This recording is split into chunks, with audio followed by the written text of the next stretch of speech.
Exactamente las 20:30 y arrancamos con la segunda parte de Sobre la Tierra, el programa de la Facultad de Agronomía. Ya están aquí en el estudio con nosotros María San Martín, docente de Ecología en la FAUBA, investigadora del CONICET, y Camila Rastelli, estudiante de la licenciatura en Ciencias Ambientales de nuestra facultad.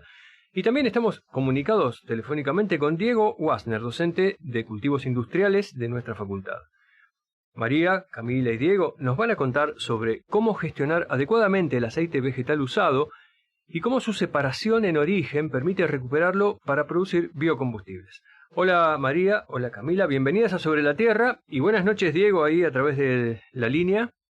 Acá Sebastián y Pablo y Santiago hoy también te saludamos. Hola, ¿cómo les va?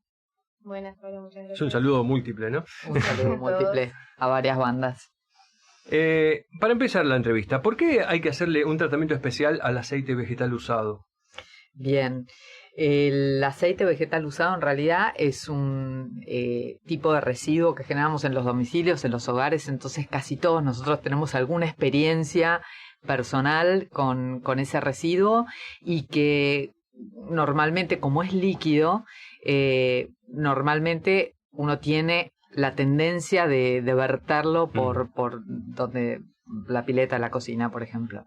Y eso es tremendamente perjudicial, no solo para el ambiente, para lo que es después el tratamiento de esos efluentes en las plantas de tratamiento de efluentes, sino que en el camino hacia la planta de tratamiento de efluentes también genera un montón de dificultades en la propia infraestructura de desagote. Así que esa es una de las razones principales. Y otra muy importante tiene que ver con perderse la posibilidad de sacar la energía, es decir, de aprovechar ese residuo, darle valor como parte de los combustibles, como un biocombustible. ¿Nosotros consumimos mucho aceite? O sea, de aceite vegetal usado, ¿hay mucho de descarte? Hay investigaciones que dicen que más o menos se consumen 19 litros de aceite vegetal así para todo uso por año, por persona en Argentina. Y después está este valor que era medio incierto al principio, y eso fue una de nuestras justificaciones para arrancar esta investigación, que era entender cuánto de ese aceite que uno compra en el supermercado finalmente lo usa para hacer una fritura, unas papas fritas, unas milanesas, y después qué pasa con eso y cuánto se genera en cada casa. Así que sí, ese es uno de nuestros resultados principales, también entender cuánto se genera. Claro, 19 litros, es un montón. Es un montón.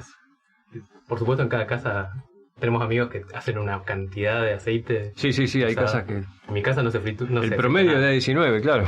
Bien, como parte de esta investigación, realizaron una encuesta sobre cuánto se recicla el aceite vegetal usado. ¿Cómo estamos? Sí, así en un convenio con una empresa que vino, se acercó a nosotros en busca de esta información. Se llama DHCH, es una empresa de Santa Fe. Armamos unas encuestas así para ver a nivel nacional. Y levantamos a nivel nacional domiciliario únicamente casi 4.500 respuestas. Así que ahí tenemos ese valor que les venía diciendo, que lo que se genera en las casas, la gente no consume tanta fritura como en otros países igual, pero que se genera más o menos 2,5 litros de aceite vegetal usado de desperdicio por año por persona. Así que todo ese valor en realidad es por persona, y pensando que somos 47 millones de personas en el país, de repente alcanza una magnitud re importante, que puede llegar a que 90 millones de litros de aceite vegetal usado se tiren tanto en la pileta de la cocina como que se tiren en el suelo. Entonces, bueno, la encuesta tenía un poco de esto y un poco de aquello, pensar cuánto se genera, dónde lo tiran las personas, si estarían dispuestas a reciclar ese aceite, si sabían que se podía reciclar. Entonces, bueno, ahí mucha gente estaba reinteresada y también hablaban de que había bastante falta de información y que esas cosas no se saben. Pero sí, siempre está la sensación general de que cuando tenés el aceite de fritura que lo sacás de la sartén y lo empezás a tirar en la pileta de la cocina, sabés que algo está mal ahí.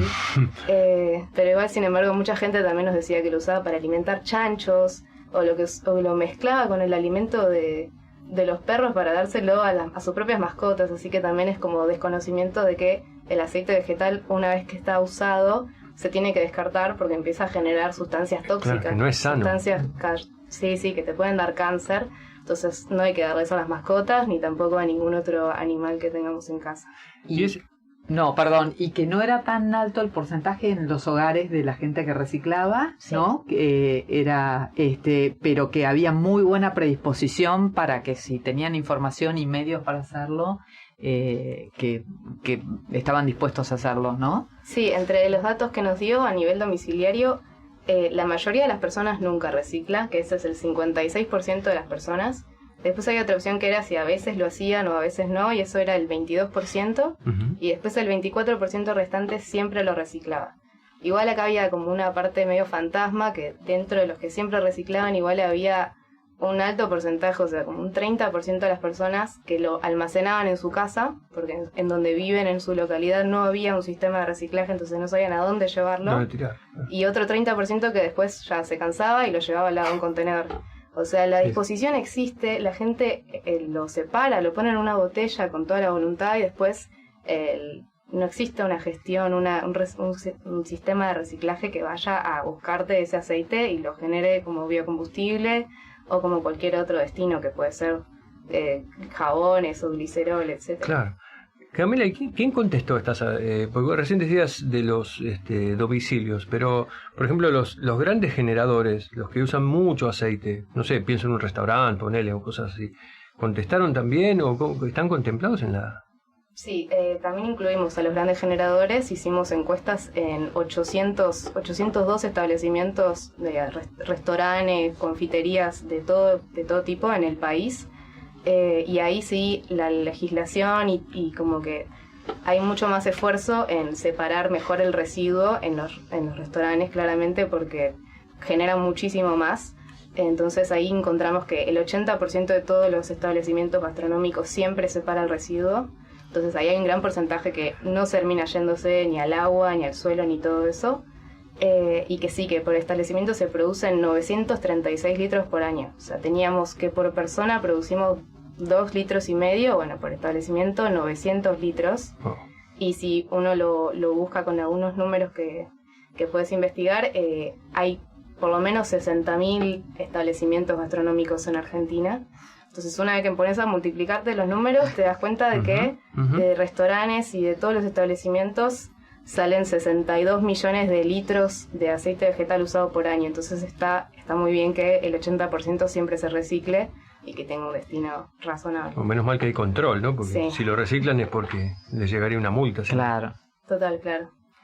No, una cosa que me gustó mucho, que mencionaste recién y también dijimos antes de entrar al estudio, que mucha gente tiene ganas de reciclar, ¿no? Y a mí me ha pasado también que lo separo y me quedo ahí mirándola, como, bueno, ¿y ahora qué hacemos? Aparte esta convivencia extraña. Entonces, para enterarme yo y contarle a la gente que quiere reciclar, ¿cuál es el camino que sigue este aceite usado? Bueno, lo que pueden hacer para todas las personas que nos estén escuchando y para ustedes también, cuando terminan de hacer una fritura, tienen en la sartén todo lleno de aceite, lo primero es dejar que se enfríe.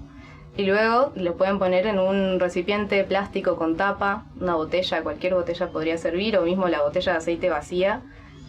Y una vez que esa botella está lista y llena, ahí ya se podría poner en un sistema de reciclaje. El tema es que en tu localidad exista ese sistema. Y que eso, bueno, es en algunas localidades sí, por ejemplo en Ciudad de Buenos Aires, en los puntos verdes, se supone que te tienen que recibir el aceite vegetal usado, y también hay otros puntos donde se pueda copiar. Y ahí una cosa interesante que fue una parte muy, muy motivada por Camila, que le interesaba eso, era evaluar en qué medida la gestión pública, es decir, la existencia de políticas públicas orientadas a la gestión y valorización de este tipo de residuo contribuía con, en ciertas localidades, que hubiera más gente gestionando correctamente el aceite. Y bueno, ahí un poco las conclusiones fueron que las políticas públicas que muchos municipios, de los que hizo un relevamiento enorme de un montón de municipios del país, de distintas provincias, y entonces lo que encontró es que por más que eso es un factor que influye, que favorece la correcta gestión, pareciera que eso solo, sin alguna articulación con empresas o sistemas de logística municipales o privados que hagan la recolección del sistema, no funciona. Así que ahí se necesita una cooperación entre los dos sectores. Bien. A mí me gustaría hacerle una pregunta a Diego, que supongo que está ahí en silencio. Porque en la presentación nosotros hablamos de biocombustibles y estamos hablando del aceite vegetal usado, y me gustaría saber que él nos cuente el vínculo del aceite con los biocombustibles. Hola, buenas noches. ¿Me escuchan? Sí, perfecto. ¿Qué tal? Bueno, muy interesante, vengo siguiendo la entrevista. Mirá, el aceite vegetal usado químicamente, si uno le remueve las impurezas que tiene, es lo mismo que el aceite virgen para hacer biocombustible. Hoy en la Argentina existen empresas con desarrollos tecnológicos propios excelentes que permiten aprovechar casi el 100% del aceite, inclusive una fracción que usualmente es descartable, que son los ácidos grasos libres. O sea que hay un desarrollo tecnológico muy interesante buscando valorizar este residuo. De hecho, para esas empresas es un bien bastante interesante por la demanda que hay en el exterior de este tipo de aceite. Y les comento por qué. Digamos, yo puedo fabricar un biodiesel de muy buena calidad o inclusive biojet con este material, y cuando yo analizo la huella de carbono del biodiesel hecho con el aceite usado, tiene una huella muchísimo más baja que el que es elaborado con el aceite virgen. Entonces, el flujo de exportación que va casi toda Europa, lo que están comprando en realidad es secuestro de carbono. Mirá. El aceite vegetal usado. Vos mencionaste que Argentina ya exporta, y a nivel latinoamericano, ¿cómo estamos? Mirá, en este momento la demanda ha crecido muchísimo a nivel global, sobre todo en los países que tienen compromisos más serios para reducir emisiones, porque esto es muy fácil de certificar. No te puedo decir de Latinoamérica porque no tengo datos, pero sí te puedo decir que en la Argentina más o menos el volumen de dinero que mueve el aceite usado es de alrededor de $100 millones de exportación, y a eso se sumó recientemente el cebo, que es las grasas que no son para consumo de origen animal, que también tienen la mitad más o menos de importancia económica, pero que con una demanda creciente a nivel global. Este es una pata más de todos los insumos para fabricar biocombustibles. La vez pasada hablabas de la palmera acrocomia, ahora estamos hablando de aceite vegetal usado. Sí, esto, digamos, es un circuito virtuoso en el sentido de evitar focos de contaminación, ya sea acuática o en la tierra, y también de evitar que se lo destine a algunos usos alternativos que son ilícitos, que tienen que ver con volver a reinsertarlo en el mercado de consumo, que eso lamentablemente existe, o el tema de alimentación animal, que también hay porque digamos esos compuestos tóxicos que se generan en el proceso de cocción, algún efecto en los animales tienen. Entonces no sería lo más adecuado destinarlo a alimentación animal, porque al final lo terminamos ingiriendo nosotros. Sí, de hecho muchas normativas de las que estuve investigando, muchas decían que está prohibido directamente hacer sustancias alimenticias o usar el aceite vegetal usado para alimentar otros tipos de alimentos, como sería para el ganado. Pero entonces es re interesante entender el potencial de todo este residuo, porque está subsanando una consecuencia que podría ser tanto en la salud de las personas, con que el aceite reingrese en el sistema, como decíamos recién, o que contamine el agua, o que contamine el suelo. Tiene un montón de impactos, pero uno lo puede agarrar y puede convertirlo en biodiesel. Entonces ahí también te está llevando el impacto que hubiese llevado hacer ese biodiesel a partir de materia prima virgen, o sea, a partir de hectáreas de campo cultivadas, a partir de un montón de energía puesta para sacar aceite de algo que en realidad el aceite ya existía y se estaba tirando en el agua. Entonces es como una economía circular, es algo que viene a subsanar un impacto y con una solución que encima es biodiesel, es un combustible alternativo a los combustibles fósiles, es una solución por todos lados. Te veía, María, asentías con la cabeza. Me encanta, sí, no, me encanta porque yo en este proceso, Camila, bueno, es un poquito de historia personal. Camila comenzó a trabajar en otros proyectos de residuos que tenemos en la cátedra y entonces muy temprano cuando ella arrancó me dijo, bueno, yo en realidad estoy buscando también, me falta poco para recibirme, 1 año y medio, 1 año, en ese momento no tanto y me gustaría hacer mi trabajo final, que es lo que todos los estudiantes hacen antes de graduarse, una profundización, una especialización, y ahí muy rápidamente surgió este proyecto en el que ella la invité a que se sumara, la invitamos con Diego, y la verdad es que la vimos crecer durante ese proceso. Primero tuvo como 2 etapas el proyecto. En una primera etapa con Diego estábamos muy fuerte dirigiéndole casi diciéndole, bueno, tenemos una investigación diseñada de esta manera, ejecutala, ayúdanos a ejecutarla. Y ya la segunda etapa, directamente le dijimos, mira, vos dirigís, nosotros hacemos y vos dirigís. Y entonces por eso esto que les decía, toda esta beta de entender cómo las políticas públicas pueden contribuir, fue una motivación de ella, un aporte claro, concreto de ella, que no saben además el interés que tuvo de parte de la propia gente que nos convocaba y estaba interesado en esto, porque es un paso necesario, que estas cosas tienen que estar reguladas, este tipo de gestión de estos residuos tienen que estar reguladas para que se los empiece a gestionar adecuadamente. Sí, hay todo un interés de la sociedad, como veníamos diciendo, y me acuerdo de notas anteriores que salieron en los medios y que rebotaron un montón con información. Sí. Creo que fue el año pasado. Sí, me parece. El año pasado. Sí, y ella, bueno, ha crecido en ese proceso. Acá, mira, la traemos a la radio, en 10 días defiende su trabajo final. Su licenciatura. Piel de gallina, tremendo. Sí. Bueno, esta es una buena prueba también. Sí. Un poquito de lo que vienen mencionando, dice potencial por todos lados, ¿no? Aparte de que es una realidad que ya está arrancando. ¿Nos pueden contar cómo sigue este proyecto?